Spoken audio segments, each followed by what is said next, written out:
What is this, The Weekend? It's a weekend concert. It's noon. Go back to sleep. You're the only person I know that sleeps till noon. I'm a piece of shit.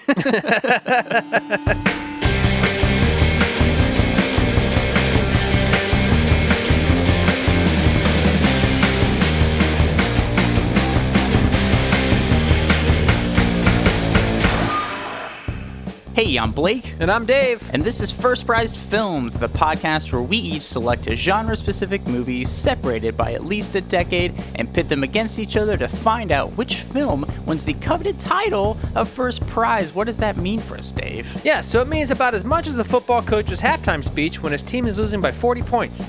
Meaningless. Rudy.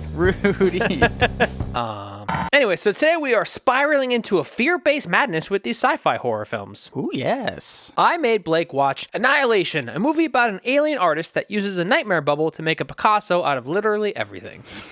Oh my god.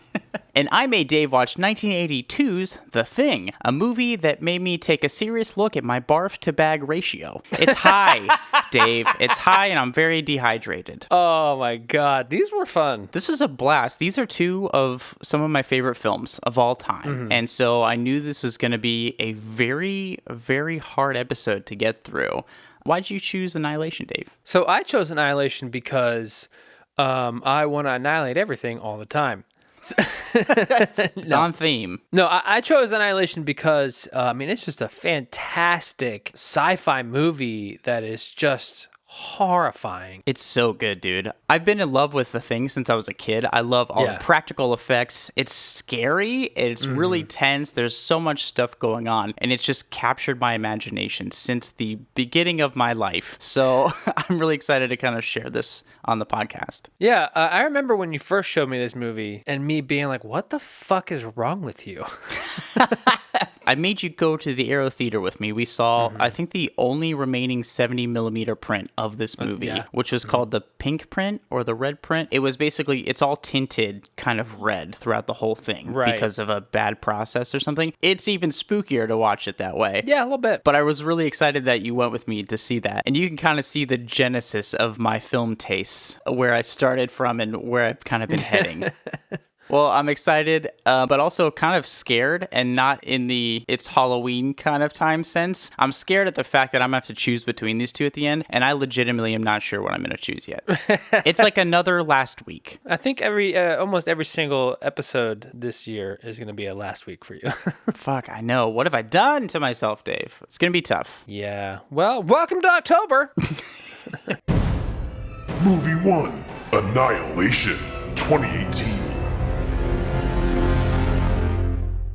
So, Dave, yes. Let's hear the synopsis for Annihilation. After a living light orb from space makes its home in the basement of a fucking lighthouse and creates a nightmare bubble that grows like a tumor, biologist and ex-soldier Lena and a group of women who were tired of living, apparently, make their way inside. We watch as the nightmare bubble makes scrambled eggs out of the DNA of everything it touches. The women descend into madness, and Lena tries to make up for fucking someone other than her husband.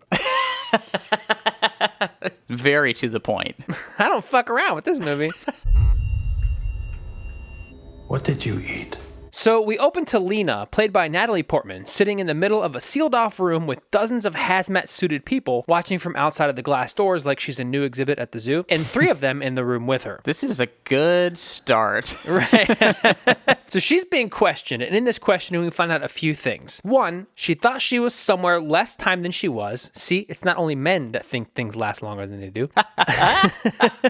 2, she didn't eat while she was in this place. And 3, everyone that went in with her is now dead, which is totally normal and not a giant red flag. Is this the description of my apartment, or where are we landing with that?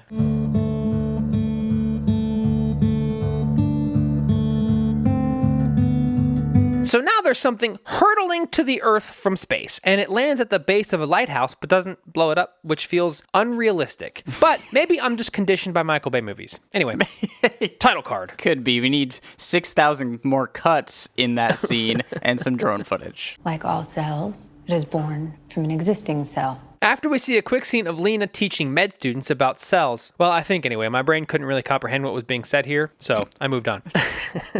We see a clearly unwanted interaction between Lena and another professor that tells us, It's been a year, Lena. You're allowed to come to a barbecue. It is not a betrayal or an insult to his memory. uh-oh, someone died. Oh, I thought she was just talking about food poisoning or something. That makes more sense. I get it now. So Lena's having flashbacks while she cries on the couch, which sounds like a normal Tuesday. And we also find out that... Stop coming for me, Dave.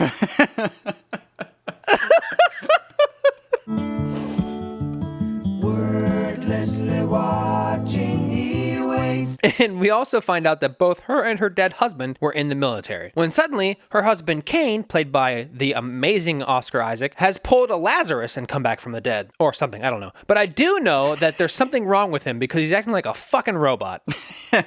Luckily, he remembered his house keys when he came back from the fucking netherworld. Was it covert? Maybe.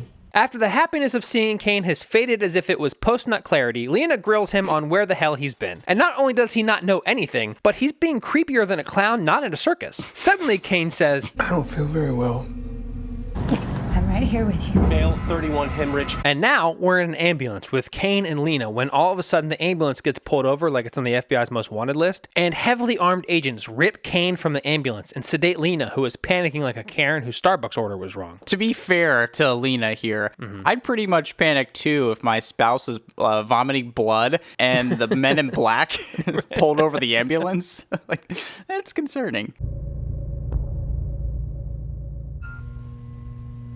So then the screen tells us we're in Area X, which must be the Kirkland brand of Area 51, where Lena wakes up...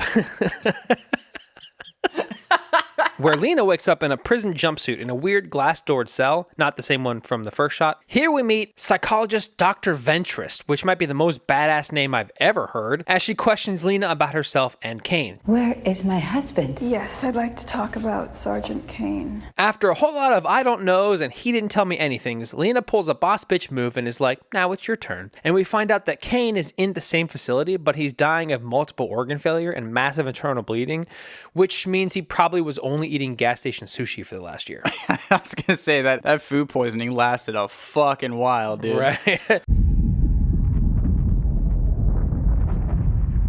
But now Dr. Ventress leads Lena outside where we see what's called the shimmer in the distance. It looks like a giant bubble from like a kid's bubble blower thing. I was gonna say it's the scariest soap bubble I've ever seen. Right, but this is like covering the entire land. Anyway, now Dr. Ventress is telling Lena what they know about the shimmer. Jack shit. A religious event, an extraterrestrial event, a higher dimension. We have many theories, few facts. Cool. They know about as much as the shimmer as I know about talking to women.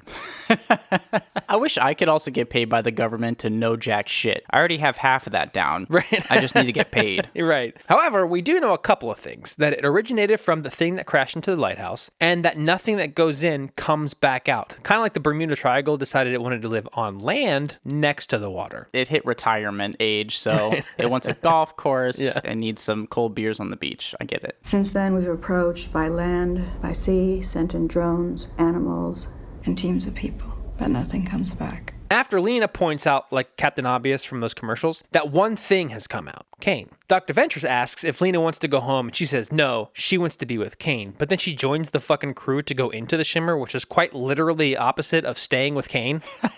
I really want to be with him, but also kind of die a little. So let's try that second one out. Right. I'm Anya. Lena. Nice to meet you. You too. Anyway, now we meet the crew going into the shimmer. We've got Anya, a paramedic, Josie, a physicist, Shepard, a geomorphologist, whatever the fuck that is, and of course the team leader, Dr. Ventress. Lena asks what happened to everyone who went inside. There are two theories. One, something kills them. Two, they go crazy and kill each other. Which is the title of a documentary of our lives after they find our dead bodies. Again, welcome to my apartment.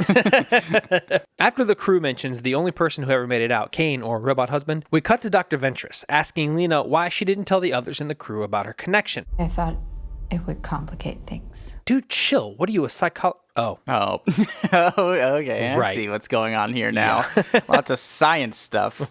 So anyway, Lena deflects and asks Dr. Ventress, Why are you going into the shimmer? The mission statement is to reach the supposed source of the shimmer, the lighthouse, enter, acquire data, and return. So after we find out that they're going to probe the inside of the soapy bubble because Dr. Ventress can't leave well enough alone and Lena's only doing it to save her husband, doubtful, which we actually see them go into the shimmer armed to the teeth. At least we know they'll be clean from that soap bubble. We cut to Lena waking up inside a tent before meeting up with the rest of the crew, and none of them remember setting up camp or anything else. But also, they've been in the shimmer for 3 or 4 days. Sounds like my memory, but instead of a shimmer, it's just my shitty-ass brain. Just On top of that, everything that sends a signal is down, which I'm sure is totally fine. no problems here. Everything's going great. I do have to mention, by the way, the score for this movie is fucking awesome. So now the crew makes their plan, which is to go south to the shoreline and follow it to the lighthouse, which sounds a lot like wander around until we find it, but what do I know? Science, Dave. Anyway, they get to the first stop, which is a half-submerged hut on a lake, and they notice that all of the plant life seem like different species, but they're sharing the same branch structures. It's like they're stuck in a continuous mutation. I wonder if this is foreshadowing. We'll see. Sounds like no. Totally irrelevant. Suddenly, Josie gets attacked by a monster crocodile in the hut that she should never have gone into in the first fucking place, and the rest of the crew pry her free. Something's got my back! Then Lena riddles the croc with bullets, and when they open its mouth, it's got teeth growing like a shark's mouth. So, I guess, yes, foreshadowing. But like, listen, you go into a mysterious soap bubble that nobody's ever come back out from, and you're just wandering into half-submerged... What the fuck are you doing? What are you thinking? Right. It's scary in there. Come on, Josie. The mutations were subtle at first, more extreme as we grew closer to the lighthouse. So now the crew is rowing boats through the nightmare swamp because why not? It was only a Sharkodile. We're finding out why everyone decided to go into the shimmer. This is not exactly something you do if your life is in perfect harmony. Shepard lost her daughter, Josie used to self-harm, Anya used to be an addict, and Lena because she feels like she owes it to her husband. Now, Lena feels this way because throughout the movie, we've had flashbacks of her having an affair. So that was her fucking around, and this is her finding out. I'm sensing a theme, Dave. So after all that, they stumble upon an abandoned military base. This used to be the headquarters of the Southern Reach before the shimmer swallowed it. And when they get inside, they set up inside the old mess hall where they will probably eat mutated food like a ham dogger or like burry sushi. YouTube's finest concoctions. All right. So while looking around, Lena finds the guard rotation schedule of the previous people who were there. Those are the soldiers on the last expedition. Why are some of the names crossed out? Maybe they got like mutated into a minotaur and are off gallivanting in the woods. I like that. I want to do that. They decide to guard the perimeter like the previous guys did, which obviously worked out super well. So then Dr. Ventress finds an SD card with a note that says, For those that follow, I believe that means us. They put the SD card in their camera, and it's a video of Kane and some of his squad mates cutting one of them open like they're bored preteens and he's a basketball, and his insides are moving around like snakes, which gives a whole new meaning to the term bubble gut. Dude, this fucking scares me. Every time I watch this movie, I know it's coming, and it still fucks me up. So we know what happened to the last group. They went insane. And as if this wasn't enough, Dr. Ventress just wanders off like a toddler in a Walmart and finds the pool that they cut the guy open in. And holy shit, all kinds of shit has grown out of his body, which has split in two with a giant hole in the middle of all of it. And his head is in 2 pieces at the top, like a nightmare Picasso, aka a Picasso.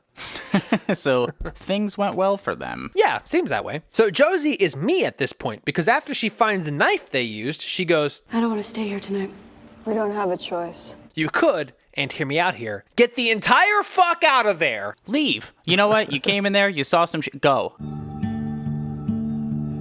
Anyway, so now Lena watches through a microscope a cell split with the shimmer in it, and if I were a biologist, I'd probably be terrified of the glitter cells too. So then she joins Dr. Ventress watching the perimeter. What was that? And Lena is on high alert. So Shepard joins them, and they're all staring down the barrels of their rifles at the hole in the fence when a bear the size of an SUV grabs Shepard and drags her off into the fucking woods. Shepard! We talked about this last season. Things that are scary sounding that we don't see. This is a perfect example of that. We kind of see her get ripped, and then we just hear her screams in the forest in the distance. Right. It's like, no, I see what you're doing, and I don't like it. So can you just leave now that somebody's definitely dead? Yeah, I agree. Shepard! Now, I'm not saying they should just leave Shepard behind, but I am saying they should just leave her behind. She's gone. Whatever. She's dead. Just Listen, fucking there was go. a bear. What are you going to do? She's going to die anyway. Yeah, come on. So, hard cut to the next morning, and the crew is arguing about going back. We have to go back. We have to go back now. She's right. Anya and Josie want to go back, which is the correct answer, and Dr. Ventress and Lena want to push forward, which is wrong. After Dr. Ventress storms off, Lena says the best way out is forward, which is backwards. Wait, now I'm confused. Everything's mixed up, Dave. You're saying that we get out by going deeper in?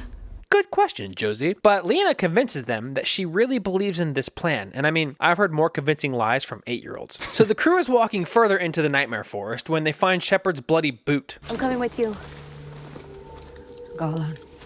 Lena goes to see if she can find her alone like a dumbass, which causes Anya to start getting suspicious of her. What is this, a scary movie? But look at that. Lena finds her. Shepard is just laying there with her entire throat ripped out like a half-finished jack-o'-lantern. So I guess... She's dead. Anyway, the crew finds it... Anyway. Not much to say about that. She's dead. That's true. The crew finds an abandoned town to camp in, and honestly, mutated predators aside, this would probably be pretty cool. It looks sick. We'll camp here tonight. It's another 2 hours walk up the coast. They also find that plants have grown in the shape of humans, which is what must happen to vegans, and this is very confusing to Lena and Anya. They've grown this way. It doesn't make any sense. I think it does. But Josie is like, girls please. She explains that the shimmer is refracting or scrambling the DNA of everything inside to everything else inside, It's literally not possible. It's literally what's happening. which means it's also happening to the crew. Yeah, like, have you not looked around at the fucking hellscape you're involved in, dude? Come on!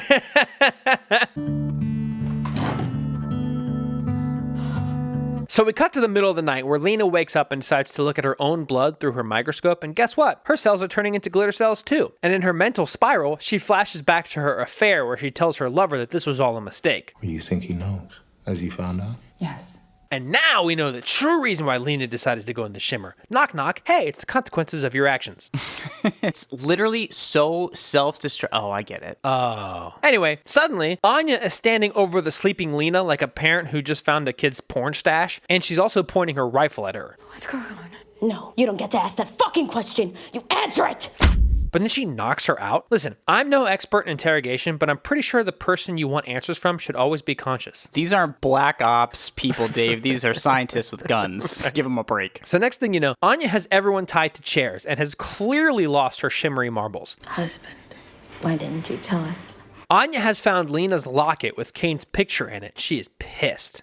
Or delusional. Because she says that no one saw Shepard's dead body but Lena, so everything is on Lena's word. And what we know now is that Lena is a liar. And right as Anya is in full-on meltdown mode about her moving fingerprints, kind of like she's having a bad shrooms trip, and she grabs a knife and is about to cut Lena when they all hear Shepard cry out for help.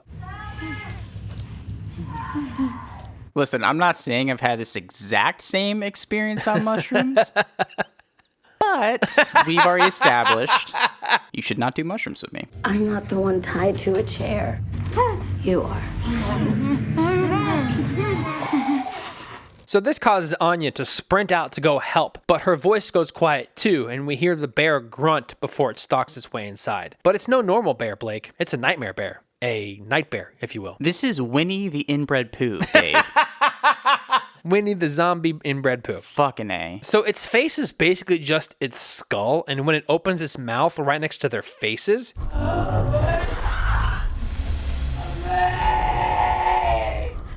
Cool. I straight up literally just got goosebumps. Every time this scares me. Right, it's so horrifying. So right as the night bear is going to attack Josie, Anya to the rescue after her mental breakdown. She fires at the monstrosity and it attacks her, ripping her throat and the bottom of her jaw clean off. And we see the whole fucking thing. Right. It's very brutal. Right. It's upsetting. Which is reason 1,510 not to go into the woods. Bears that steal your voice. The nightmare goes to attack Lena, but Josie blows its fucking brains out with her rifle. So after Dr. Ventress nopes the fuck out, but further in because fuck living, apparently, we cut to the next morning. Lena and Josie chat about Lena's husband and what the Shimmer is doing to everyone before she just gets up and walks off like she's tired of the dinner party that she hosted. Ventress wants to face it. You want to fight it, but I don't think I want either of those things. Lena tries to follow Josie, but when she gets to the clearing that Josie disappeared into, she finds more human-shaped plants, presumably Josie being one of them. I had no idea she was a vegan. I gotta say, I agree with Josie in this. I would just say, like, no, I'm good, dog. I'm gonna stay here. You do your thing. I'm gonna be a plant. This is clearly more peaceful than being eaten alive and voice stolen by a bear. So after Lena weeps by herself, she finally gets her shit together because we got more nightmaring to do. She makes her way to the lighthouse, which has like branches growing out of the hole caused by like the thing that caused the shimmer. Oh, also there's a bunch of human skulls and miscellaneous bones just chilling out front, which is the worst welcome mat ever. Yeah, is this alien also like an ancient tribal leader trying to scare away at anybody trying to come to the lighthouse? Like, spooky bones, beware. Well, maybe. I mean, shit, it worked for me. I'm like making fun of it, but like my ass wouldn't go in there. Of course, my ass wouldn't even have gotten past the first level. As soon as I realized I didn't remember anything, I'm going right the fuck back out. I might get to bear level, but not even the bear would want my voice, so at least I wouldn't have to worry about that. So once inside, Lena finds another hole in the floor and a charred human body sitting Indian style with a fucking camera pointed at it, like a recording for OnlyFans went horribly wrong. That's some serious fetish stuff right there. Right. Not kink shaming, but if you're into fire and corpses, I guess, I don't know, whatever. Little kink shaming at that point. So she turns the camera on and sees a bunch of trippy ass shit like Kane breathing heavy, some weird floating light orb, and a figure standing at the entrance to the floor hole before it cuts to Kane in his camo sitting Indian style on the floor. He talks into camera about how he thought he was a man, but now he's not so sure. He says his mind is cut loose and he can't bear it. If you ever get out here, you find Lena. I will.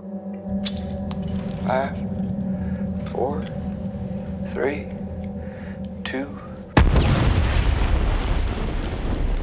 After the grenade goes off, frying Kane, another Kane, walks into frame and looks dead into camera. I have so many questions. Mainly, what the fuck is happening? Mainly, why is Lena not fucking running? Right. But whatever. So after Lena turns off the camera, she crawls into the floor hole and finds Dr. Ventress, who has no eyes until she turns around to Lena, and I'm already having nightmares. Dr. Ventress? Lena. She says she needed to know what was inside the lighthouse, but it's inside her now. She says it's unlike us, but it will grow until it encompasses everything, like someone who put dish soap in the washing machine. Our bodies and our minds will be fragmented into their smallest parts until not one part remains. Annihilation. See, normally I celebrate when a character says the movie title, but I can't because a beam of light shoots out of Ventress's mouth like the most beautiful vomit ever until her body disintegrates into pure light. Now the same weird light orb that was on Kane's death video is floating right in front of Lena, who just stares directly into it like a moron staring into an eclipse. Got him. When a drop of her blood gets sucked into the light orb and begins to expand until the light orb has a human form. No. So Lena freaks out because same, and... But that does nothing, and now she runs out of the floor hole from the shimmer monster, but it's already in front of her. The figure starts mimicking every move Lena makes like an annoying toddler, but scarier. And after it fucking pummels her for attacking it, Lena tries to escape, but it pins her to the door, suffocating her like an overbearing puppy. Aw, at least it's a cute death. In theory. In actuality, no. Yeah. So after Lena wakes up again, she backs up to Kane's pack and grabs a leftover grenade and places it in the figure's hand as the figure starts to take her form. You know what they say, the sincerest form of flattery is imitation, but this is the scary version. So at this point, Lena pulls the pin to the grenade and takes the fuck off, leaving the Shimmer Lena behind. And Shimmer Lena, on fire, walks over to Kane's charred remains and touches the head before catching the entire lighthouse on fire and crawling back into the floor hole. Actual Lena watches from outside as everything the shimmer has created goes up in flames as well, before we cut back to Lena in her glass-doored zoo enclosure. The guy in the hazmat suit is questioning her about what the alien wanted. After she tells him that she doesn't think it wanted anything, he says, "It came here for a reason. It was destroying everything." It wasn't destroying, it was changing everything. It was making something new. Do I feel bad for the alien? It just strutted on into the Earth, just doing its own thing, and then people show up to break it. I guess you feel bad for the alien. I would not want to sprout random limbs or have snake inside bubble guts. Have you ever done mushrooms with me? Now will you tell me what happened to my husband? So after finally taking a drink of water, she asks what happened to her husband. Well, apparently when the shimmer disappeared, he miraculously got better, which is irrefutable evidence that bubbles kill people. So now Lena is with Kane in his hospital-type room, and after a brief stare-off... You aren't Kane. I don't think so. Are you Lena? So not Kane stands up and hugs apparently not Lena, where both of their eyes are shimmering. So not only did none of my questions from before get answered, I now have 100 more. Roll credits. Dude, I fucking love this ending. I love this ending so much. Yeah. Like anti-Kane and kind of Lena. It's oh dude, and her eyes flash just a little bit. It's so fucking good. There's so much themes, like Lena shows up with a tattoo she didn't have when she went in at the end. It's just there's so many little things. See, the thing, I noticed her tattoo, but I did not fucking notice her not have it. There's a million like little things and details throughout this movie that I just want to swan dive from a cliff into, but we're not going to. That's not what we're here for. But off this podcast, we're going to have some more conversations about this movie. Okay. This movie, legit, beyond it being scary, makes me cry. And I can't tell you why, but it's a really deeply fucking sad movie for me. I fucking love this movie. Not Blake level, but I do love it. And I remember the first time I saw it, it was just a cool sci-fi movie that was a little scary. And then every time I've seen it since, I'm like, this movie is horrifying. It gets scarier every time you watch it. Just like more existentially intrusive. It weasels itself into your subconscious a little bit. It's fucked up. I love it. Yeah, it definitely makes you think about it more than you would like to. Yeah. Well, listen, I know that, you know, especially you could sit here and talk about this movie all day long, but we have a rest of a fucking show to get to. So let's fucking move on to The Thing. Oh, yes. Another one of my favorite movies. Dave, I'm so excited. Let's do it. Movie 2, The Thing, 1982. All right, Blake, I know that we just went through one of your favorite movies of all time, so let's supplement that by going through one of your favorite movies of all time. Let's hear the synopsis for The Thing. The year is 1982, and a large group of men in an Antarctic science club are faced with a shape-shifting super demon from the sky. You'll be on the edge of your seat when our heroes read reports, look at stuff, and ultimately split into multiple fever-inducing puppets that are slimy enough to make slugs blush. Wonderful. So we open to almost the exact same scene as we did with Annihilation. Something from space is hurtling towards the Earth, although considering how this ship is flying, these aliens might be under the influence of some space vodka. We don't know yet. Especially because it misses the Earth entirely. They're learning. After we get the dopest title card reveal of like all fucking time, the music by Ennio Morricone thumps out and we're on the frozen tundra of Antarctica, 1982. A Norwegian helicopter zips across the terrain firing at a dog that's running away from them. Stop shooting at the dog! Antarctica be boring, but damn. We cut to the U.S. National Science Institute, Station 4, where we meet our main character and functional alcoholic, McCready, played by Kurt Russell. He's drinking some scotch, playing some computer chess, and is already over this shit. Checkmate. Cheating bitch. What a sore-ass loser. Yeah, Mac is pretty stable, obviously. Outside, the runaway dog, it approaches the station, but the U.S. scientists, they come out and the helicopter lands. What's he doing? circling the camp. They want to blow up that dog, so they pull out a grenade, and I guess Norwegians are just really fucking clumsy because the grenade just slips out of the pilot's grasp like Cincinnati sports teams in literally any championship game. Oh my god. Fucking never heard anything truer. So the helicopter blows up, and when the Norwegian starts shooting, he's taken out by Gary, the cop, I guess? I don't know why they need a cop. He's dressed like a small-town Midwestern cop in Antarctica. Totally he might also be a custodian. I don't know yet. It's a custodian who fucking went rogue and got a fucking revolver. You never know what lies in the Antarctic wilderness. But also, what a crazy-ass sequence. The Norwegian guy running after the dog to shoot it, shoots dude in the leg, then gets shot in the face by a revolver, and the whole time Kurt Russell is just holding a bottle of whiskey. George, are you okay? Yeah, I'm okay. Are you? Yeah. What? Just, god damn it. Another day on the frozen tundra. Right. Another day being Kurt Russell. So a little side note here before we go on. There are a fucking ton of characters in this thing, so I'll intro them like as necessary. Yeah, you better not skip the one I'm thinking of. First goddamn week of winter.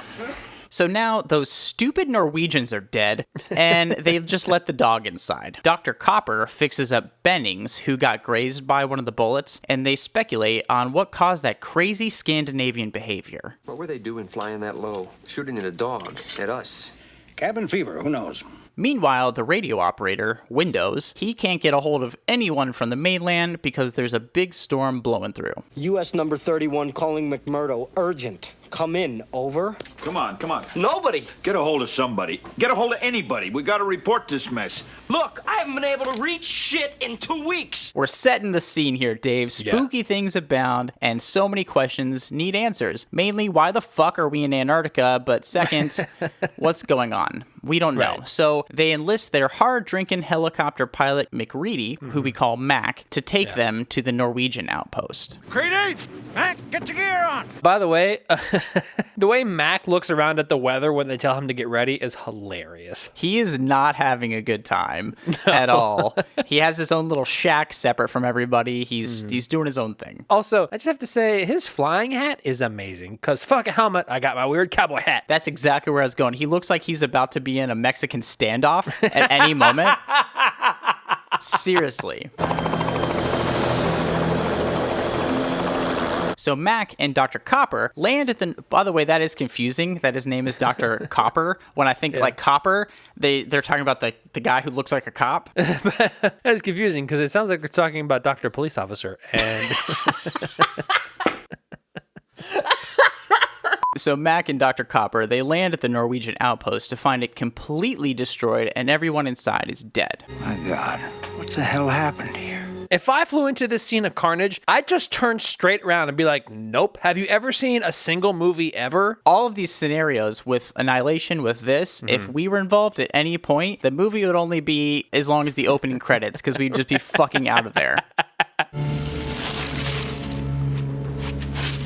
So Dr. Copper collects some research papers and videotape while Mac finds some kind of ice tub. Like the scientists were trying to do the polar plunge, right? But decided to commit mass murder instead. And I mean, honestly, what's the big deal? It's just an unfinished ice tub. Maybe the Norwegians got bored. Maybe. And I'm no man of science here, so I'll let Copper tell you what he's thinking. Maybe they found a fossil. The remains of some animal buried in the ice and they chopped it up. That does make more sense.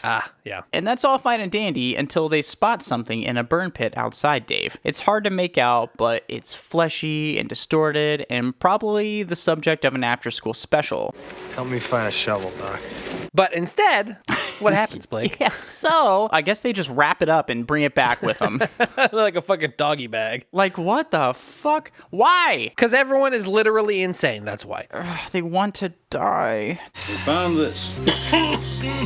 So we finally get a look at this thing in the proper light, and it looks like a melted human, or me when I'm in the shower and somebody flushes the toilet.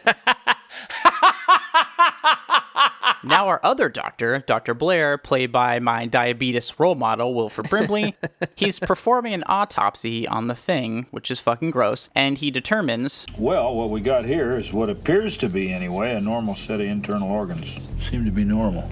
Newsflash, Brimley. Nothing's fucking normal here. Also, aren't you supposed to be like an expert in diabetes? Maybe look for that. I don't know. The diabetes hasn't intensified quite yet. Also, it's a good thing I didn't eat before watching this fucking movie. Clark, will you put this mutt with the others where he belongs? Later that evening, everyone's just chilling, playing games, and watching TV when the runaway dog is finally put into the pen with the other dogs that I had no idea they had. Like, this station just has some spare Malamutes lying around in case of emergency. No idea. Go ahead, what are you waiting for? So everything's going just fine until our runaway dog's face peels like a banana. Just... It's... And then it turns into a fucking spider dog. Like, but not like Spider-Man's pet dog, like a fucking dog with 19 legs.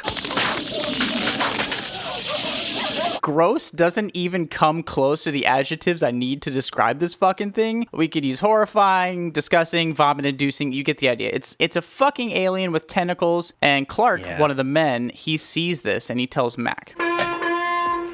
I don't know what the hell's in there, but it's weird and pissed off, whatever it is. Things I overheard about me in high school for 100.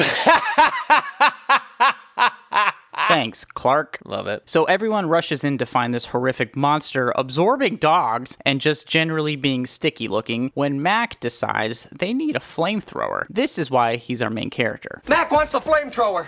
Mac wants the what? That's what he said. Now move! Childs, another guy at the station, he torches this thing with the flamethrower, and we cut to another autopsy scene with Dr. Blair, who explains... You see, what we're talking about here is an organism that imitates other life forms, and it imitates them perfectly. When this thing attacked our dogs, it tried to digest them, absorb them. So that's pretty much not my favorite answer, but it's what we're working with here. Right, and I guess that was overdue for a nightmare. Both of us. Now we get to watch the video footage taken by the Norwegian crew where it shows them blowing up something in the ice, and based on the information from the documents they have, they can pinpoint this location, so Mac flies them there. Guess what they find, Dave? You really want me to guess? No, it's a genuine flying saucer, sir. Or at least a picture of one matted into the shot. So let it be known here, the downfall of civilization was Norway's fault. Bet no one saw that one coming. The Norwegians get hold of this, and they dig it up out of the ice. Yes, Gary, they dig it up, they cart it back. It gets thawed out, wakes up, probably not in the best of moods. Sounds like me on the weekends after I've been drinking. It sounds like me every day of the week. Now, Dr. Blair takes to his computer where he runs some very specific simulations. One says, the probability that one or more team members may be infected by the intruder organism, 75%. Then, it goes on to say, if the intruder organism reaches civilized area, entire world's population will be infected 27,000 hours from first contact. AKA, if this thing gets back to the mainland, the entire world is fucked. Which is grim, but also 27,000 hours is 3 whole years. We had a good run. I didn't think about it that way. That's a decent amount of time. Get some last vacations in, have some good drinks with friends before they split into horrible monsters. This is great. We ought to just burn these things. Can't burn the find of the century. So in a storage room, Windows, the radio guy, and Bennings, who got shot, they cover up that weird half-melted alien from the Norwegian outpost, saying that they can't destroy it because it'll win them a Nobel Prize one day. And to literally nobody's surprise, it starts moving behind their backs. Because of course it's still alive. These fucking idiots. Outside, another Dr. Fuchs tells Mac that he thinks Dr. Blair is losing it and reads from his notebook. It could have imitated 1 million life forms on 1 million planets, could change into any one of them at any time. Now it wants life forms on Earth. There is still cellular activity in these burned remains. They're not dead yet. Man, all this shit would have been really good to know right about now. Up, too late. Windows walks back into the storage room where Bennings is currently being digested by the thing. It could be some kind of sex act thing? I don't know, though. It's hard to tell, but there's lots of fluids, and I'm very confused. It's one that I'm not into, but one that seems to have made you rock hard. I might have paused it. The most... Not trying to give myself away too much, but hey. I don't want to keep bringing up tentacle hentai. Ever since you brought it up, Dave, on whatever episode that was, open a whole new world for me, buddy. about stocking Kleenex. Oh, I've created a monster. Bennings was right there, Mac. I swear to God it had a hold of him. Now things are kicking into gear, Dave. Everyone runs outside behind Bennings, who stumbles into the snow with hands that look like they got pulled into a fucking wheat thresher or something. It's so gross. It isn't Bennings.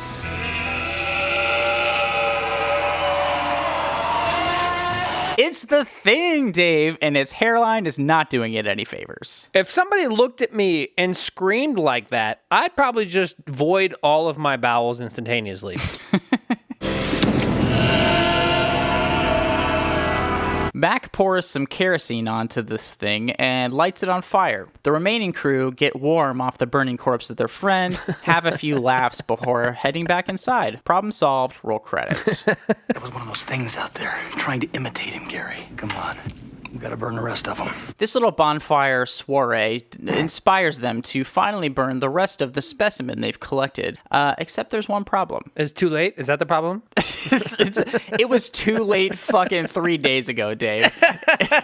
We're past the point of too fucking late. We cleaned out the storehouse, the lab, there is nothing left. Where's Blair? I'll tell you where Blair is. He destroyed the chopper, and now he's got a gun. Instead of calmly telling everyone what the fuck his computer told him, he just snapped, I guess. Yeah, he's going into a diabetic rage. Dude. Joe gets out. Imitate everything on the face of the earth and nothing. Blair has mounted a two-pronged attack. He's got an axe, and he's destroying the radio, but he also has a gun. I don't know. He's like swapping back. I don't know. The man's crazy. As you said, diabetic rage. It happens to us all. You never know what's going to happen. But the group rush him, and they tie him down out in a shed, which is cool. And Dr. Copper then theorizes a blood test so they can determine who is human and who is thing. Hey, you guys, come here. Somebody got to the blood. Unfortunately, somebody has sabotaged the blood sample storage, and everyone starts turning on each other faster than my stomach every time I see one of these fucking alien effects. Yeah, I'm sure this is really going to help out. I see no problems in the future.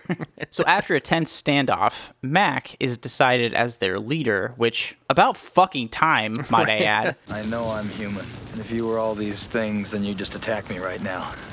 So some of you are still human. There's a storm hitting us in 6 hours. We're gonna find out who's who. Boom! Max singles out Clark, Gary, and Copper to be tied up, while Fuchs devises a new test. Unfortunately, while Fuchs is working, the lights go out in the lab and Fuchs goes outside chasing something. Who's that? Bruh, you're in a storm in Antarctica. Just stay inside. Right. It's like being on a boat in the middle of the ocean and someone passes by your quarters. So just to make sure it wasn't a two-legged fish, you dive into the fucking ocean. What are you doing, you dumb dick? And I gotta say, in the words of the brilliant TLC, don't go chasing waterfalls. No, wait. I mean, don't go chasing one person by yourself. My bad. Don't go chasing horrific monsters into the Arctic wilderness. I think that's an exact quote. You're right. Yeah. Classic 90s R&B. Knowles, why don't you come with me and we'll look outside? The gang splits up to go find Fuchs, and sure enough, they find him. Well, what's left of his incinerated remains. Why would it burn him? Maybe he burned himself before it could get to him. Now what are we gonna do? Fuchs's problems are far beyond the scope of moisturizer, but Mac has a plan. You go inside, tell the others we found Fuchs. We'll be in as soon as we can. Where are we going? Up to my shack. What the hell for? Because when I left yesterday, I turned the lights off. Looking at Mac's shack, the light is on because even things can't see in the dark, Dave. So 45 minutes go by, and Mac and fellow outposter Knowles, they aren't back. So everyone starts boarding the place up, which is the right move. Mm-hmm. When all of a sudden, Knowles comes back without Mac. I didn't mean for that to rhyme, but it did. We were up checking around his place. I found this. It was stashed in his old oil furnace. I made sure I got ahead of him on the tow line on the way back. I cut him loose. McCready? He's one of them. Basically, Knowles found a ripped shirt of Mac's, which he assumes means the thing took him over, and not that Mac has just been getting jacked as fuck over the winter, and he hulked out of some clothes, man. It could go either way, to be fair. Yeah. So just when we thought Mac was done for, Supply window! He Hulk smashes his way into the storage room and threatens to blow the whole place up with an Acme dynamite stick. Anyone messes with me and the whole camp goes. Then a guy named Norris tries to rush him, but I guess he has a heart attack or something and stops breathing on the spot. Bruh, I get it. We're all stressed out, but your cardiovascular disease can't wait 5 minutes? Selfish. Whatever. I mean, how out of shape you gotta be to take 3 steps and be like, my heart. I mean, I'm like laughing at Norris for being out of shape and like, dying, but like, I might be that guy as well. Windows, wheel that defibrillator over here. Now in the makeshift operating room, Copper, he tries to defibrillate Norris to bring him back to life. On his last attempt, Copper's hands cave in Norris's chest, and his chest now has teeth that then bite Copper's fucking arms off. Jesus, Chrysler, Jeep, and Dodge. This sounds like a child stream of consciousness scary story he told on his first camping trip. It is fucking insanity, top to bottom. Right. And like I have to say, the Thing effects in this sequence are my favorite. There's so much going on, and it's so gross and still freaky to this day. Okay, but so what happens next? So, okay, dude. So, Copper's slimy head caterpillar demon, it raises to the ceiling, and then Norris's head detaches from his body, uses its tentacle tongue to hide itself under a desk as caterpillar Norris gets burned, and then Norris's head turns into a fucking spider before Mac sets that on fire too. Dave, so many things are happening. And the only thing that I care about is that, oh my God, it's a spider head. I can never sleep again. It's like, it like slithers out. Oh, it's so gross. Isn't it? It's gross. And the effect still looks good. I can't believe I said all those things I just said. Also, I have to say that Mac killed the spider head in the same way I prefer to kill actual spiders. With lots of fire. With lots of fire, yes. And damage to all your personal property? Yes. Fair. You gotta be fucking kidding. So shit is obviously going bad. Mac is back, and if you thought he was pissed off before, you got another thing coming. What do you got in mind, McCready? A little test. Mac wants to tie everyone up now, get some of their blood, and hit it with a hot wire. If the blood reacts, that person is the Thing. Yeah, I like this test. I believe it. I'm fine with it. Clark tries to rush him with a scalpel he pulled, but Mac wastes him with a bullet to the face, and everyone decides, we should probably just listen to Mac and do what he says. This is bullshit, Mac. Finish it, Palmer. They're dead, Mac. So Mac has Windows tie everyone up and give him blood on like little petri dishes. Mac tests negative, Windows then tests negative. When they go to test the burnout, Palmer. Palmer's blood literally leaps out of the petri dish every time it gets me. Yeah, it got me a little bit too. It's a jump scare, but a warranted, earned one. It's so weird. Now, Palmer begins seizing like myself and Wilford Brimley after eating a Snickers bar, and everyone is just losing their shit. Mac's flamethrower is acting up, and Palmer starts bleeding from every orifice. Like, I swear, man, I need a shower after I watch this movie every time. Right. Since everyone else is still tied up, Windows confronts Palmer with his flamethrower, but Palmer's head splits open and latches onto Windows' like entire body, and it's just like a fucking, whipping him around. Like a demented Venus flytrap. Exactly. There's so much blood in his body. It's just like limp noodle. I mean, that's got to be the worst way to go, getting noodled around. Finally, Mac gets his flamethrower working, and he lights up Palmer, who just catches on fire and like walks through the outpost wall into the snow like he's confused. Just crush, crush, crush, crush. Everyone else is cleared from being the Thing, so Mac, Gary, and Knowles leave Childs inside and go out to give Blair the test. Remember him? Shed Boy? Dr. Shedenstein? Anyway, they get out there, and Blair isn't there anymore, but they find a tunnel into the ice under the floorboards. Hey, Blair, you down there? We got something for you. How did this motherfucker dig out an entire cave in a couple of days? Not only did he dig out an entire ice cave, they come upon a small saucer-like ship that Blair's been making, I guess, in his spare time. Either he's done some serious studying in the shed, he's the Thing, or he's just really into non-functional models. We don't know yet, Dave. My brain straight up went with the last one. Either way, the generator gets blown for the whole camp, and Mac knows why. 6 hours, it'll be 100 below in here. Well, that's suicide. Not for that thing. It wants to freeze now. It's got no way out of here. It just wants to go to sleep in the cold until the rescue team finds it. What can we do? Whether we make it or not, we can't let the thing freeze again. What's the opposite of freezing, Dave? Melting. Burning everything. Everything. Burn it all down and kill everything you possibly can. Come on, Poogie, let's burn this motherfucker down! That's their plan. They're going to blow up everything and kill the Thing once and for all. They got to save humanity. So our team starts torching things, and they make their way underground into the generator room where they lay charges to blow the whole camp up. As Gary sets some of those charges down, Blair appears, because he's the Thing, and kills him by putting his fingers through Gary's face. The thing, Blair. Anyway, it fucking grabs Gary's face like a goddamn bowling ball. It does. It totally does a clunk. How's it coming in there?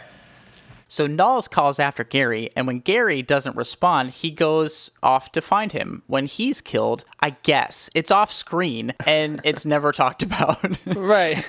I guess because I don't think there's a way for the writer to justify the fact that Knowles hasn't learned a goddamn thing.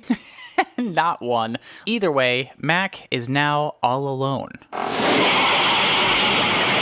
The Thing comes tearing through the ice straight at Mac, but luckily he gets away, tosses a flare, and blows the whole place fucking sky high. Yeah, fuck you too! Dude, Mac is not just a G, he's 3 Gs. Genius, gangster, and getting stuff done. Wirelessly compatible to boot. So...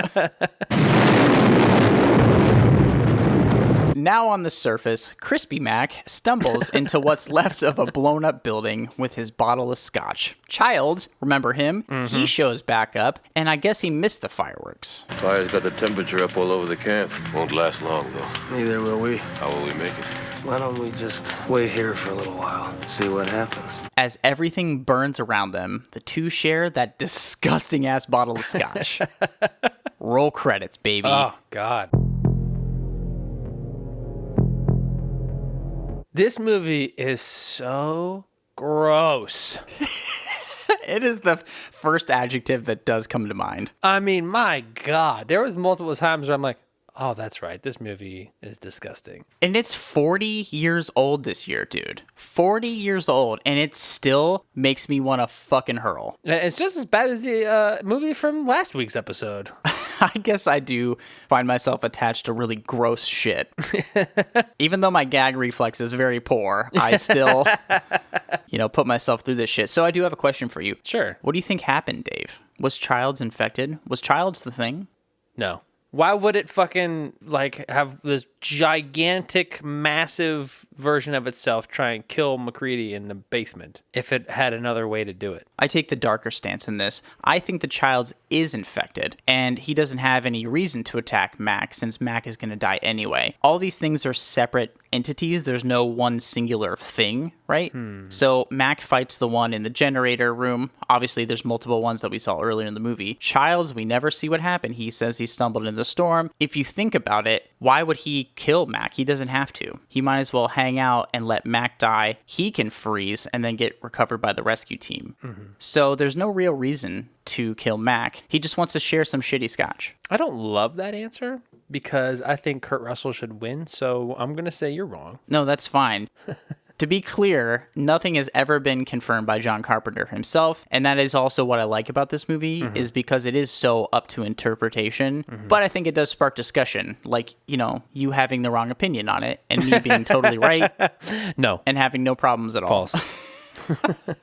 But I am thrilled by this movie every time I see it. It's so much fun and it's so tense. And I'm glad I got to make you watch it with me again. Yeah, I do like this movie. I remember when we went and saw it, so it was a little bit of more recent nostalgia, I guess. But still mad about the gore for the second week in a row. So I would like to eat at some point in the future. Sorry, one of these movies I'm gonna make you not barf. I promise, dude. I'm not that bad of a friend. Well, debatable. So honestly, let's just fucking move on. Not because I want to stop talking about this, but because I want to watch you essentially battle yourself because you love both of these movies. Like I'm sweating a little bit, and I'm not kidding. That's not a joke. I'm actually sweating. I don't know what I'm gonna pick. Well, let's find out. Movie versus movie. Welcome to the Thunderdome.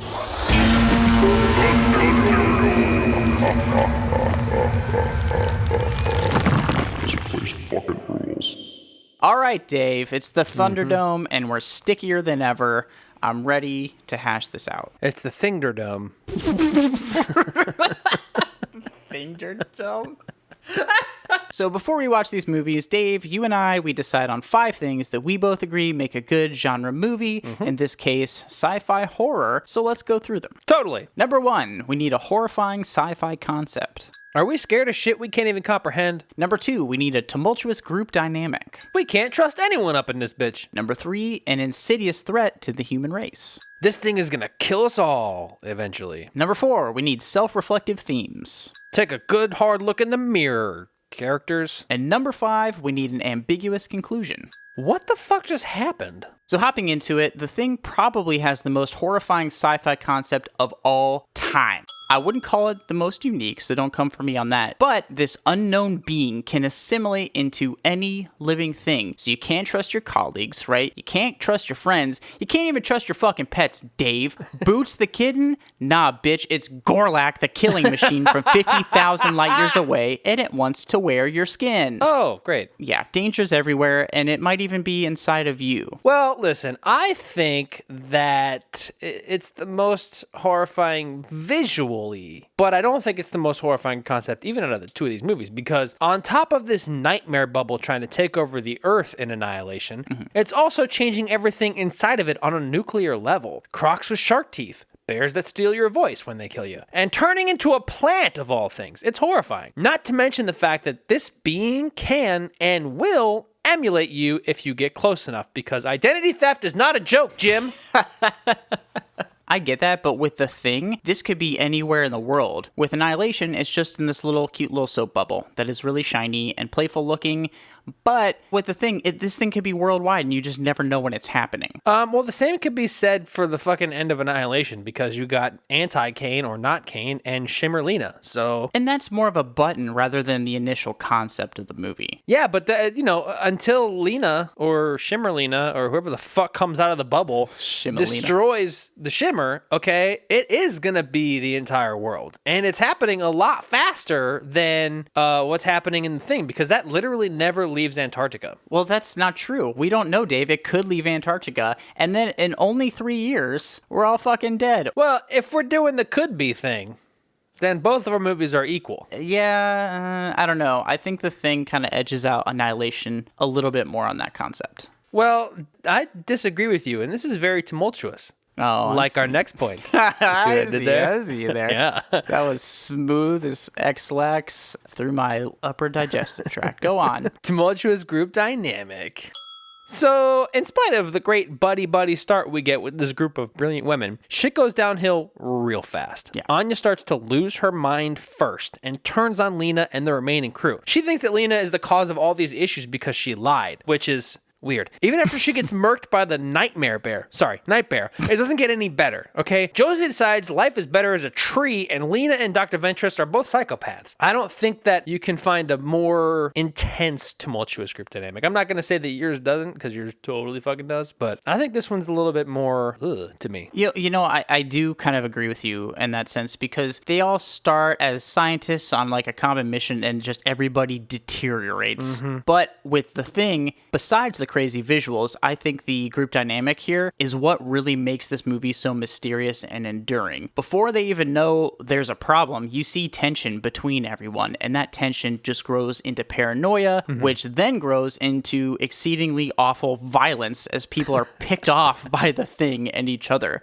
Put us in this situation, Dave. Like, we're best friends, right? Yeah. Well, not in this scenario, Dave. I would torch your ass the first fucking chance I got. Sorry, not sorry. Threaten me. Maybe I'll torch you first. You know what, Dave? I'm fine with surprises. So this does bring us to our next point, in terms of us as humans being alive and the greater sense of our race in which we inhabit. We're talking about insidious threat to the human race. There are plenty of sci-fi movies out there with threats to the human race, but what makes this one so scary is that if the thing gets back to the mainland, no one is going to even know it's a problem until our friends and family start bleeding from their fucking eyeballs and their heads turn into spiders. Yeah. By that time, we're fucked. It's a global problem and everyone's dead. So the stakes for everyone in this movie are astronomically high, and it just makes the entire thing feel heavy and dark. And if we learned one thing from COVID, it's that that's totally plausible and exactly what would happen. It's true. So I'm not going to disagree with you. I would just say that laterally, Annihilation has a equally good insidious threat to the human race, because clearly this slowly expanding bubble of doom would have eventually destroyed everything, or rather changed it to a nightmare version of itself, humans included. Even after Lena destroyed it, the Shimmer being thing might still be inside of Lena and Anti-Kane. So it could still fuck everything up eventually. You have a good point. I think they are equally as insidious and terrifying, but in different ways. The Thing, it's more secretive and unknowing, whereas Annihilation, it's cuter, with the bubble. And it's like, it's this cute little bubble. I think of like playing with my nieces and nephew with a bubble. It's like, it's cute. And then you enter the bubble and it's pretty scary stuff. I was going to say, what part of the fucking night bear and the Sharkodile was cute to you? Where do I start? My tastes have skewed weirder as I've gotten older, Dave. Listen, I really think you need to do some self-reflection. You see? I get, okay. Because now we're talking about self-reflective themes. So the obvious theme in Annihilation here is self-destruction, which is something I think a lot of people can relate to, not me. So people who... Super me. There are people who are afraid of success. Some people who are afraid of failure. Our crew in this movie, however, are afraid of living with the consequences of their own actions. So they sacrifice themselves to the soap demon. Rip. The themes in Annihilation are, I think, what is the cause behind me crying every time I see this movie. It's very heavy, and the themes are the entire point of this movie. But I think you can take the thing itself in multiple different thematic directions. Most obviously, the theme of identity. Who are we, and who are our friends? Where do we fit in, and how can I murder the alien that looks like my friend? But you could also easily take this movie as a reflection of the paranoia surrounding the AIDS epidemic, which was kind of taking off at the time. Oh, okay. There's some multiple reads of this movie that I think are all interesting. I can see that going either way, though. And while those themes might be ambiguous, it segues us nicely into our last point, ambiguous conclusion. As we discussed with The Thing, ambiguous conclusions to these kind of movies are pivotal. They put the audience in the position of thinking about it even after the movie's over, which forces them to do some analysis and wrestle with the larger themes of the film. What I love about The Thing's ending is that it's kind of a litmus test of your worldview. So I'm glad we talked about this earlier. I obviously have the dark worldview, and you have the lighter one. Yeah. And I think the film says more about me than I really can of it. I think that's some brilliant filmmaking. I'm not going to disagree with much of what you said, but I think that the ambiguity in The Thing, it could be seen as forced, because you have to be like, well, did this happen or did this happen? Whereas in Annihilation, I mean, at first the conclusion to the movie seems to be pretty straightforward. Lena defeated the Shimmer being and destroyed the actual Shimmer in the process. However, at the very end, when we realize that not Kane is in fact not Kane, also, we see the same shimmer in Lena's eyes. Is like, oh shit, is she not Lena? Are her insides made of soap now? We'll never know. Just a borax monster.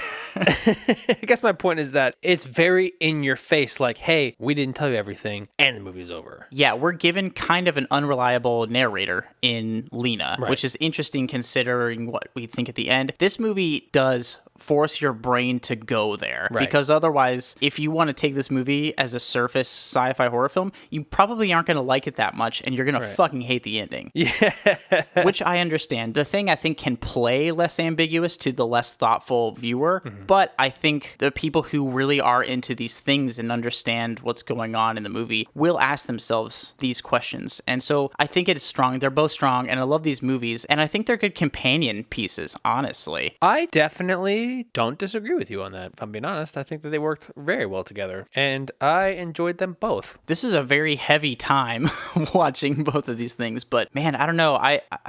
I'm not like, I don't know. Dave, I don't know. I legit don't know what I'm going to pick. Man, do we have to go to the finish line yet? Can I take a lap around the block and think about it? No. Hey, look, we did it. It's the finish line. We're at the finish line. Can I go home yet? Alright. Oh, buddy. Literally shaking in my boots. I'm excited, not necessarily for the finish line, but to watch you shake in your boots. I hate this. So, I'm still thinking, can you go first on this one? Yeah, I'll take that one for the team. Thanks. The two-person team. So I do have that bit of nostalgia for The Thing. You know, watching it with you, with one of the remaining prints, the pink print. Yep. It's fun. It's gory. It's gross. It's definitely creepy. Yeah. I like it. But I don't think it hits as deep as Annihilation does, because it just fucking knocks you on your ass. I mean, the visuals, the story, the freakiness of the fucking Picasso predators, the soap bubble. I mean, honestly, it's just holy shit. And it affects you on multiple levels. So I think there's a lot to unpack. Right, there's a lot to unpack. So I'm going to say fuck it. My first prize film pick for the episode is Annihilation. Okay. So listen, I've been thinking about this a bunch. I bet you have. I'm twisting myself into Wetzel's pretzels over here, and things are getting interesting in my brain. I love The Thing. Obviously, it's not even so much of a nostalgia thing. I did grow up watching it, and it has always been effective for me. I love the effects in it. I love the story. I love the acting. It's just an all-encompassing great film that really captured my imagination and still does to this day. When I saw Annihilation in 2018, we've already talked about this on this episode. It blew me away, and I find myself coming back to it often. I love the score. I love everything about this film. There's so much going on, and it hits me to my emotional core. You know that. Of course. I'm big into movies that can make me feel and think. So that leaves me at an impasse, because both of these things really do that for me. Oh, wow. I think Annihilation is more emotional for me. Obviously, it makes me cry. and it always sends me down the rabbit hole of like looking up the themes and symbolism and all this stuff. Alex Garland is an incredible director, one of my favorites working today.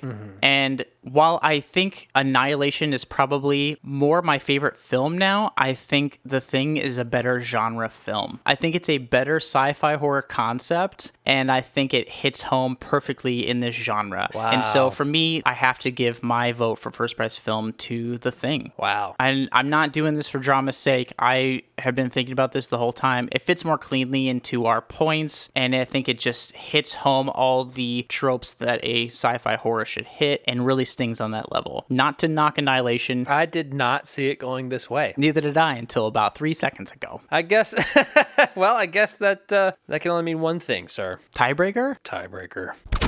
This is the captain. Red alert. Red alert. Welcome to the tiebreaker.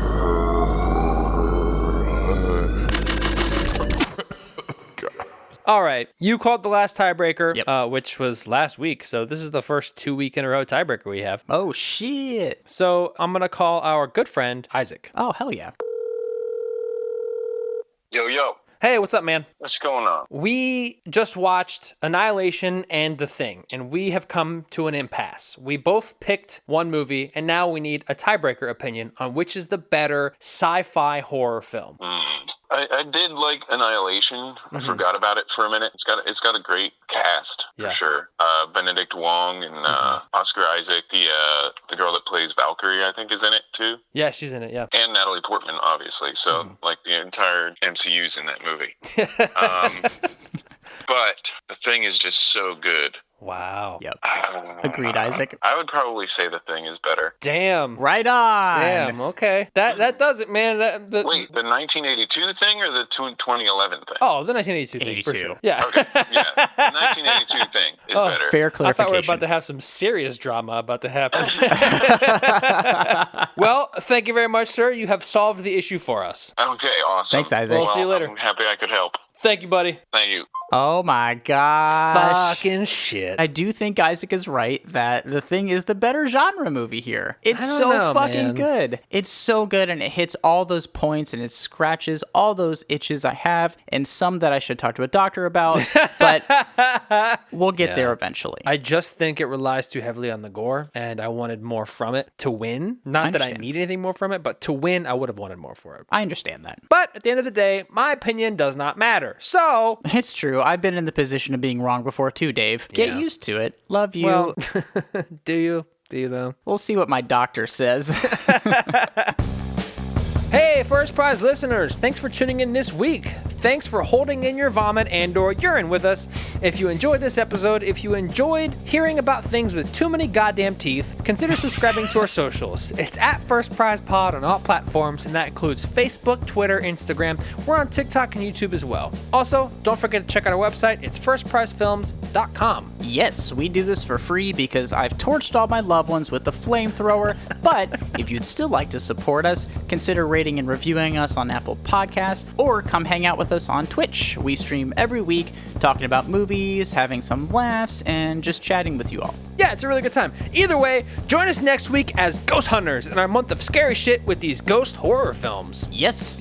We are talking about The Others, 2001, versus The Shining, 1980. Yeah, it's gonna be spooky as all get out. See ya! Bye!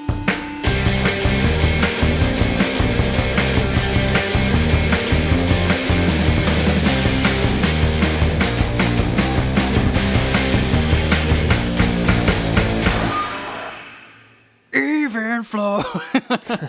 Terrible.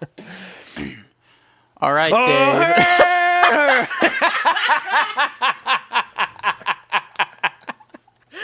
You son of a bitch. You were waiting for that.